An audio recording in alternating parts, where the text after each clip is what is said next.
I really like to experiment and try new things with my guitars. Most of the time I'm successful, sometimes not so much. I recently built a Mustang guitar here on the channel in a video called HARD TAIL MUSTANG BUIld. Video link is in the video description. In the video, I said it was my intent to build a HARD TAIL Mustang. I know, there's a Ben Gibbard signature model of the Mustang with the same part that I installed in mine, and it's fine. In spite of that though, I did not like the outcome with my guitar. The tone of the guitar, both unplugged and plugged in, had this tinny sound to it. Sort of metallic is the only way that I can describe it. I ended up pulling the HARD TAIL vibrato and installing a full Mustang vibrato in the guitar, and now it's my favorite guitar. The metallic or tinny sound went away, and I absolutely love to play this guitar.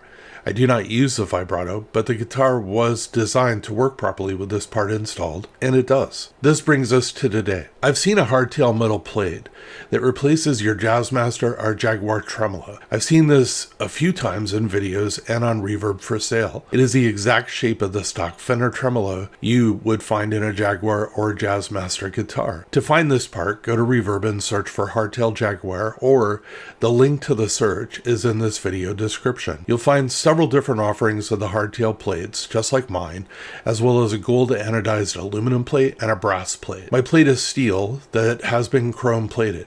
It's fairly substantial and seems to be well made. I paid $35 for mine. It does not have any of the tremolo apparatus or parts. Instead, it's flat and has 6 channels with a hole at the end of each. You feed the ball end of your string into the hole and then pull it up through the channel to the end of the channel. You then string your guitar like you normally would. In looking at this design, here are my observations and experience so far. After removing the strings from my guitar, it only took a few minutes to remove the original tremolo and install the new hardtail plate. This does not change the scale length or intonation of the guitar.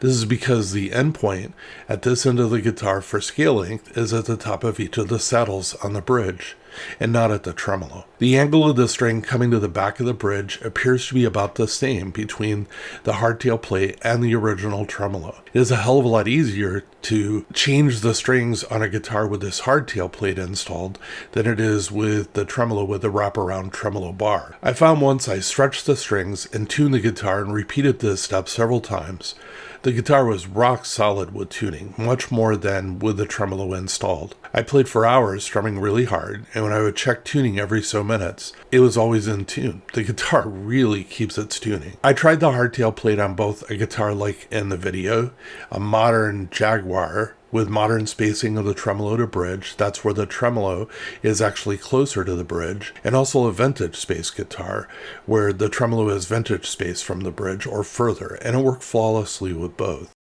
I've not experienced any tonal differences. There's no tinny or metallic sound. I cannot tell any difference in the tone or sound with a guitar when it's plugged in or unplugged. My only complaint is I wish the plates that are available were not so bright, shiny chrome. It kind of stands out, but were also offered in maybe a nickel or brushed satin chrome finish. In the end, I'm really pleased with how this turned out, and I plan on buying a few more to install on other guitars of mine.